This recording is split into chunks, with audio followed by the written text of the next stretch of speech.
I walked in on my husband flirting with his secretary in the office. 6 months pregnant. I ran out in tears. A car accident followed. To save me, my husband nearly lost a leg while I miscarried. Afterward, he fired the secretary, knelt in front of me for a month, and swore he would never stray again. 3 years later, I was told I could no longer conceive. To cheer me up, Caleb suggested we adopt. Yet the instant a little boy who looked just like him ran toward me, I overheard him talking to the director. "Logan looks too much like you. What if Serena finds out he's yours with the secretary?" "She won't. Serena's easygoing. If she ever doubts it, I'll say it's pure coincidence." The director sighed. "You deliberately caused that crash back then, and then you had her womb removed just so your mistress's child could be claimless. That's brutal to Serena." Caleb's face darkened, his voice turning ice cold. "As long as she never knows. Fairness doesn't exist. What's done is done. I'll spend my life making it up to her, until the day she dies." When those words hit me, my inner world imploded. Every misfortune I'd known had been a gift from him. His so-called remorse, his devotion, nothing but a performance for the woman he truly loved. I dried my tears and called Alex. "Get me a body double." "Thank you." In the office, Caleb went over Logan's adoption file again and again, nodding in satisfaction. "Perfect. This way Logan can enter the Caldwell family with a clean slate." The director looked troubled. "Caldwell, I still don't understand. Serena is your lawful wife. Yet for an outsider, you killed her child and took away her ability to ever have another. Doesn't that tear you apart?" The word outsider made Caleb frown. "Luna is no outsider. I promised her that the future heir of Caldwell will only be her child. As for Serena, I'll spend my whole life compensating her. Besides, Serena has me. But what about Luna? I can't give her a legitimate title, and she's had to raise a child alone. In the end, I failed both her and Logan." The director didn't seem convinced. He exhaled slowly. "Paper can't wrap fire forever. With Luna's temperament, Serena will learn the truth one day. Emotional damage isn't something money can patch up. Think twice." Caldwell. Caleb was openly annoyed now. "Luna is kind by nature. She'd never do anything extreme. This is my family matter.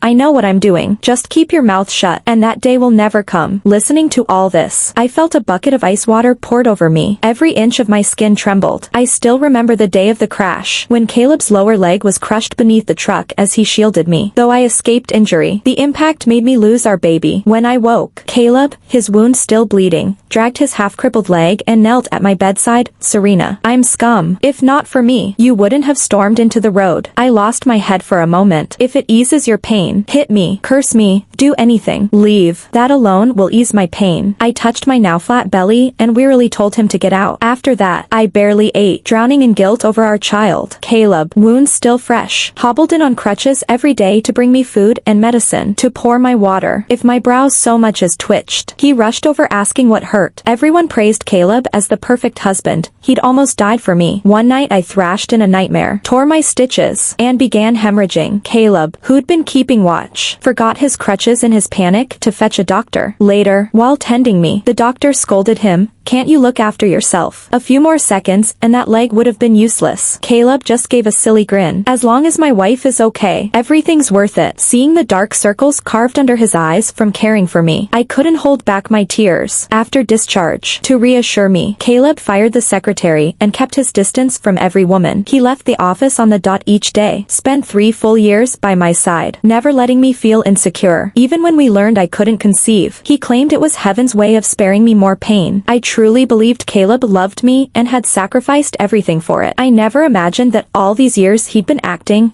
for another woman. My mind snapped back, staring at Logan, Caleb's mirror image, and replaying what I'd just heard. Terror rose in my throat. I shoved the boy away and instinctively ran. Behind me came Caleb's wary voice. "Serena, didn't I ask you to watch Logan? Why are you near the office?" I turned. He was glaring, face storm dark. Logan burst into frightened sobs. Calming him, I blurted the first excuse I found. "I needed the restroom and got lost." Only then did Caleb relax, the clouds lifting from his face. But the next second they gathered again at my casual question. "Caleb, why does Logan look so much like you?" Logan hiccuped and stared at Caleb with a flicker of guilt. Caleb's eyes flickered the same guilt. He froze, then forced a laugh. "Funny. I thought the exact same thing when I first saw him. Maybe it's heaven's idea of fate, destined father and son." He changed the subject, steered me and Logan out of Eastbrook and into the car. Only I noticed that when he lies he strokes the bridge of his nose. We'd barely reached home when an uninvited guest appeared. Luna, Caleb's former secretary, stood holding a bouquet, smiling straight at us. The instant Logan hopped from the car, he flew into Luna's arms. "Mommy, I missed you so much." Luna hugged him tight and planted a loud kiss on his cheek. The two looked for all the world like birth mother and son. Caleb hurried to explain, "Luna sponsored Logan's schooling. Hearing we adopted him, she came to visit." Luna stroked Logan's hair, smile dazzling. "Serena, Logan and I are close, so he slips and calls me mommy. Hope you don't mind." She shot me a taunt-sharp glance. Caleb, blind to it all, watched me anxiously for any sign I'd caught on. I smiled faintly. Kids call whoever they're close to mom, only natural. At that, Caleb exhaled in relief, beaming, and my wife is so understanding. "Thank you." I didn't answer, claiming a chill from the wind. I went upstairs. Caleb never noticed the tears I held back. Arms around Logan, he walked into the house shoulder to shoulder with Luna. Back in our bedroom, I picked up the tablet we share, intending to look at the ultrasound scan I took while pregnant, our child's only photograph. Caleb treasured it. He would scroll through and weep, but when I opened the photo album, the screen filled with snapshots of Logan and Luna.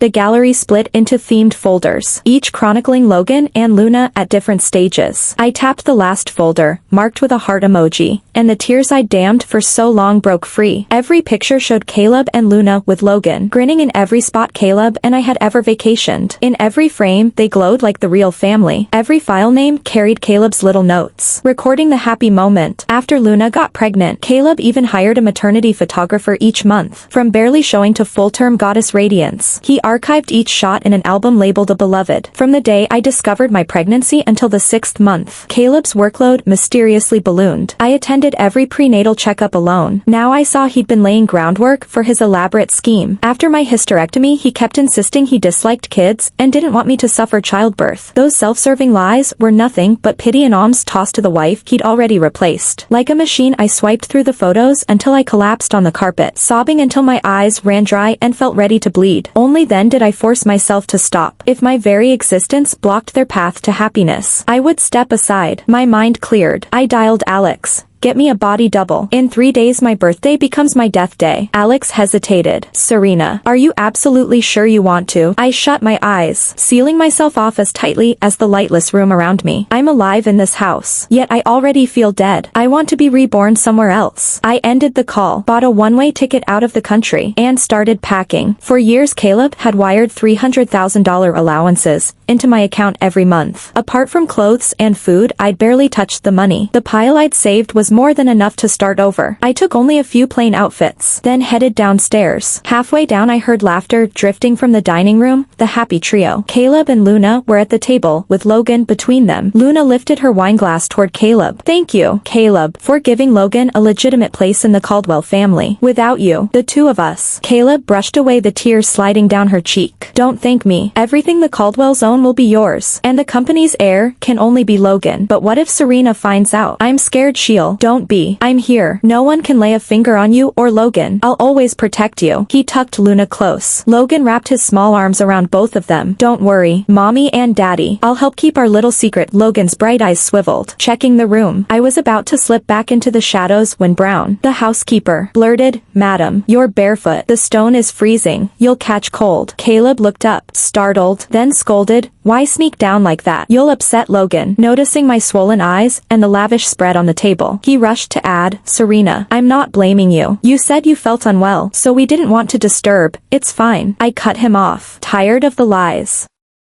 "I'm not hungry. Enjoy your dinner." When I turned to leave, Luna spoke. "Serena, Logan just joined the family. You should spend time with him, not barricade yourself upstairs. I understand you've never given birth, so true maternal empathy may be hard, but if you won't change, I worry you'll never be a fit mother." Her tone was honey, her gaze a stiletto. Seeing the mistress who'd hijacked my marriage lecture me sent rage through my veins. "Logan is the child Caleb and I adopted. Who are you? An outsider to butt in?" Luna's eyes reddened. She glanced at Caleb for rescue. He patted her shoulder and turned on me. "Serena, you do lack parenting experience. Luna is simply stating facts. Is she wrong? Even if you're not hungry, you should sit and learn what Logan likes. Bond with him instead of ignoring him. Starting tomorrow, Luna will be his live-in tutor. You'll learn from her, and Logan will have a playmate." Agreed. He rattled off the arrangement, leaving me no opening to refuse. Every sentence served Luna's convenience, legitimizing her daily presence. Stunned, I realized he was flaunting his mistress under our roof, treating me like a fool. 3 years earlier I'd have screamed. Now I was too drained. Let him do whatever. I nodded at his order disguised as a question. Fine. Logan prefers Luna anyway. Let her take over. The next morning Caleb moved her in. At dawn, movers clattered through the foyer, hauling trunks toward my walk-in closet. Caleb met my gaze. Unapologetic. Luna's rent is ridiculous. And as Logan's tutor she belongs here. You barely shop. Your closet's half empty. Give it to her. I seldom bought couture, but I'd stocked it with onesies, booties, and plush toys while I was pregnant. Now those tiny garments lay crumpled in trash bags, like someone stomping on my dead baby's grave. Seeing my ashen face, Caleb softened. Sorry, Serena. I'll make it up to you on your birthday the day after tomorrow. The so-called birthday cruise wasn't tailored to my tastes either. The day we brought Logan home he said he'd never seen the ocean. Caleb booked a yacht that very hour and tacked my birthday onto the voyage. Plane and yacht reservations both fell on my birthday. I woke early, called baggage service, and asked them to deliver my suitcase to the airport. Caleb caught sight of it and paled. Serena, why are you packing luggage? I glanced back. Casual. Just donating junk I don't need. He exhaled, relieved, and slung an arm around me. Today's your day. Relax. Bond with Logan. Have fun. I nodded and messaged Alex. Alex texted back, we've located a body that matches you 90%, drowning victim. Good. Make it airtight. Caleb must not suspect. The flight left in 5 hours. Plenty of time to stage my death and disappear. At the birthday cruise Caleb had invited industry partners, parading Logan before them, grooming the boy's social graces without my knowledge. Logan soon grew restless, darted out, and tried to reach the cake on the high counter. As I stepped over to help, Luna blocked me. She folded her arms, smirking. Give it up, Serena. Crawl all you want. Logan will never call you mom. He's Caleb's and my son. Caleb promised the Caldwell empire goes to him. You're a barren hen. If your parents hadn't left you a fortune Caleb would have divorced you ages ago. A crack rang out. I slapped her with every shred of hurt and fury I owned. A crimson handprint bloomed. Luna shrieked and lunged, grabbing my hair. Bitch. I'm mother of the Caldwell heir. Caleb hired someone to make sure you'd never carry a child. Why cling to a man who loathes you? I'd have left long ago. Spare us the pathetic scenes. Logan dashed in and flailed at me with tiny fists. Bad woman. Don't hit my mom.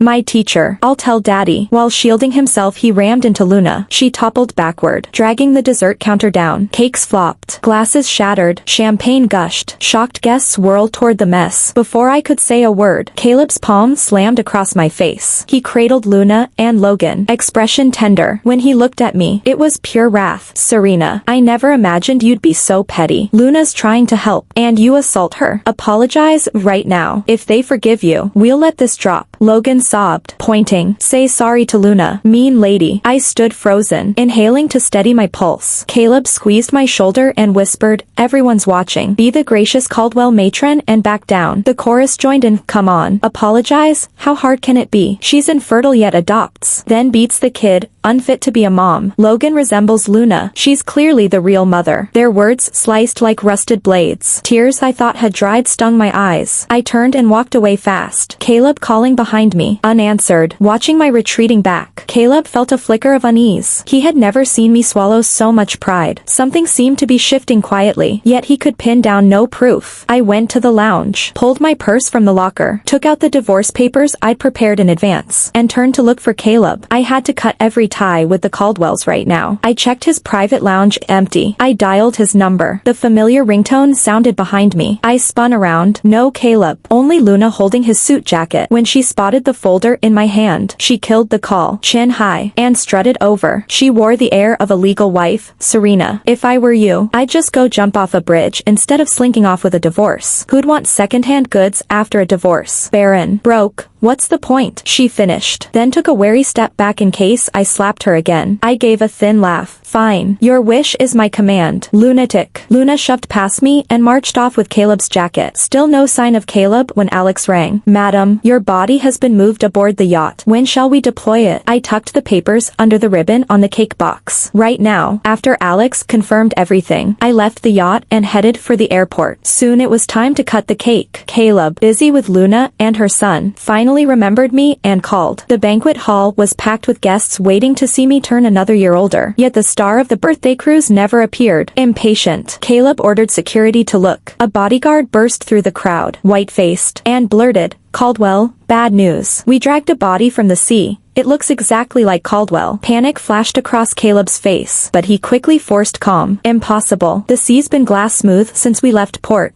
How could Serena fall?" The guard was near tears. "It's true. She even left a suicide note." He offered the sheet of paper with both hands. Caleb yanked it open, scanned one line, then bolted from the hull. The guests scattered in terror. Out on deck, a shrouded corpse lay by the rail. The ship's doctor was already examining it. Caleb's heart hammered. It had to be a stunt. That thought steadied him enough to rip the sheet away. "Caldwell, don't," the doctor warned. Too late. The woman lying there was my mirror image, eyes closed, skin bloodless. For a second Caleb froze, then broke into outright terror. His lips quivered. "No, no, Serena can't be dead. You're all in on it. Some prop to fool me. Nice try, Serena. But it won't work. Where is she? Drag her out here, now." He grabbed the doctor's collar, fist raised. Alex, quivering at the edge, spoke up. "Caldwell, that's Caldwell. Look at the diamond ring." Caleb froze, released the doctor, and lunged for the corpse's hand. A brilliant diamond ring circled the fourth finger. One glimpse and Caleb howled, "No." He had designed that ring himself, one of a kind, his proposal gift. He'd wanted to give me a wedding no one else could duplicate and a ring to match.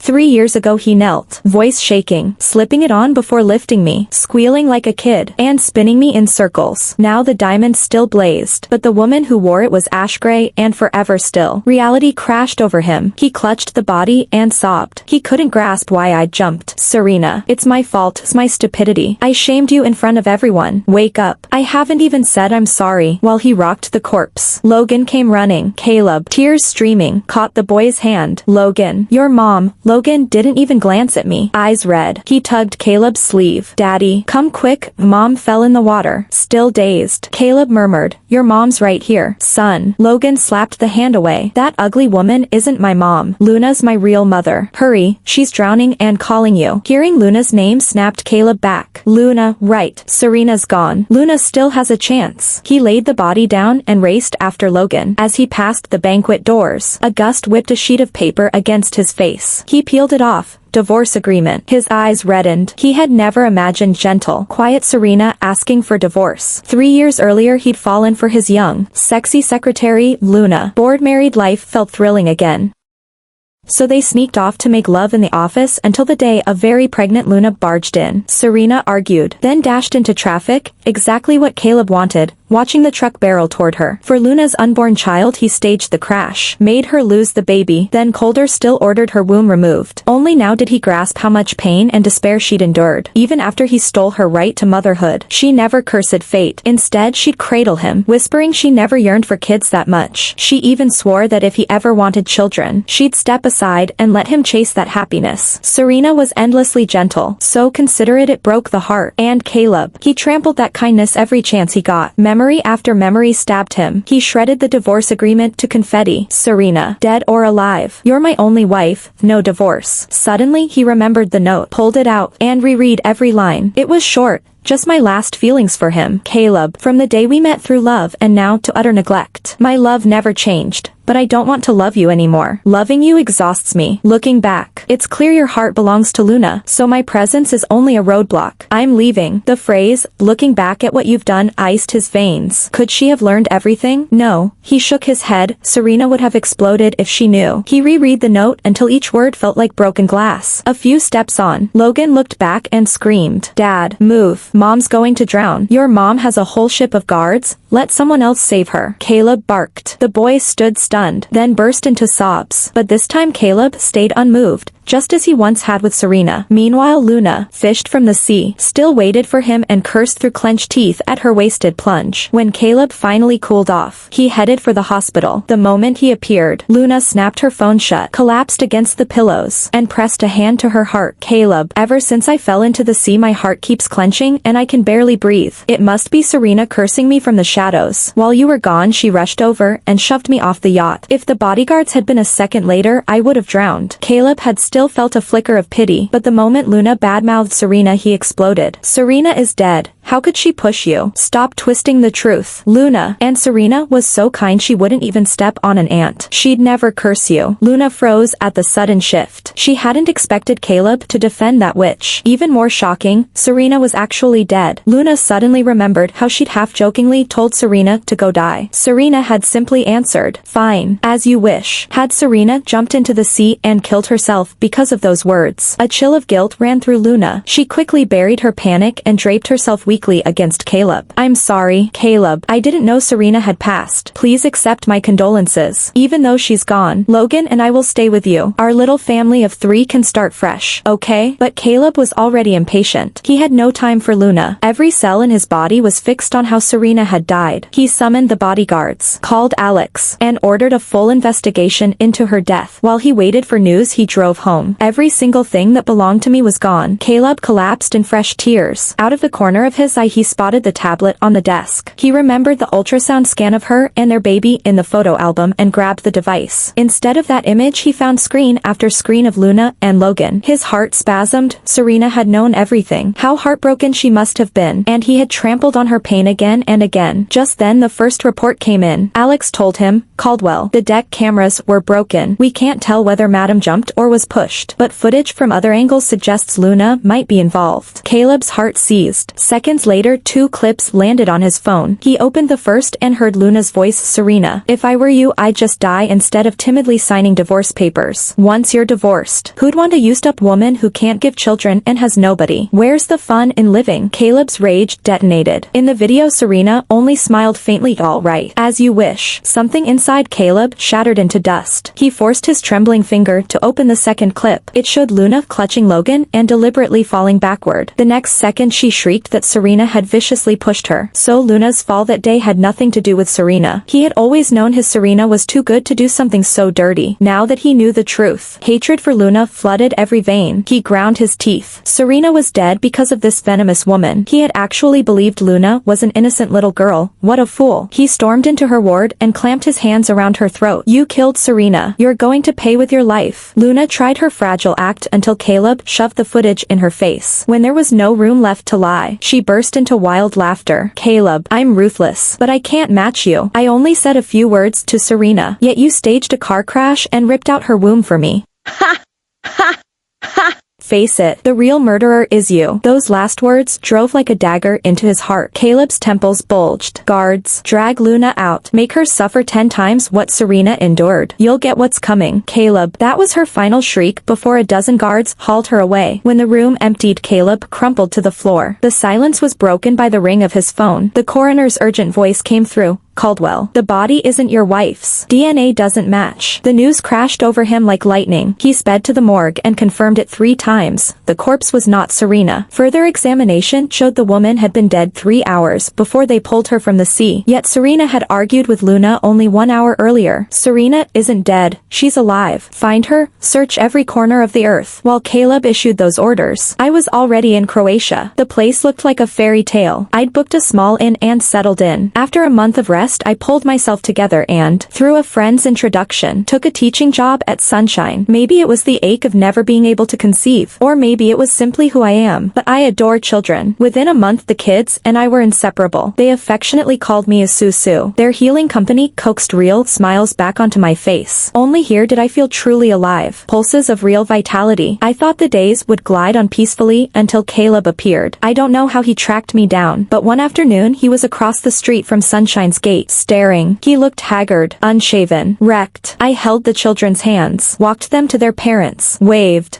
goodbye. When the last child left and I stood alone, he crossed the road and came toward me step by step. Tears streamed down his face, every feature pleading. Instinctively, I flinched and backed away. "Serena, the moment I thought you were dead I knew how wrong I'd been. I shouldn't have ignored you while I fawned over Luna and Logan. I've cut them out of my life. Please forgive me. What happened with Luna was an accident. The stupidity of youth. I swear it won't happen again. Give me one more chance." Listening to his apology, I felt nothing, just boredom. I raised a hand. "The instant you staged that crash and took my womb, Caleb, we were finished. Was lying to me fun? You must have thought so, or you wouldn't have kept hurting me. Go home. I'm better off without you. Being with you only brought me pain worse than death." Caleb stared, tears of regret rolling again. He dropped to his knees and began kowtowing while onlookers onlookers gathered. I'm sorry, Serena. I harmed you. I failed you. I couldn't be bothered with this overdue show of love and remorse. I turned and walked away. That was the last time I ever saw Caleb. He never appeared before me again. Maybe my words cut too deep, or maybe shame finally kept him away. Everything that followed I heard from friends back home. Caleb returned and turned himself in, confessing every crime of the past years. He's now serving time. Luna was tortured so brutally by Caleb's men that she lost her mind and finally leapt into a river, ending her life. As for the child Logan, tests proved he isn't Caleb's son at all, but Luna's child from her ex-husband. That ex is a gambler who refused the boy. Logan was shipped to Eastbrook. After everything, the kid developed rage disorder and keeps the whole place in uproar. One day after work, I received a courier package from home. Inside was a single bank card and a note in Caleb's handwriting. Serena, nothing can undo the past, but let me give you this last small restitution. Every dollar I own is on this card. May the rest of your life be confident and beautiful.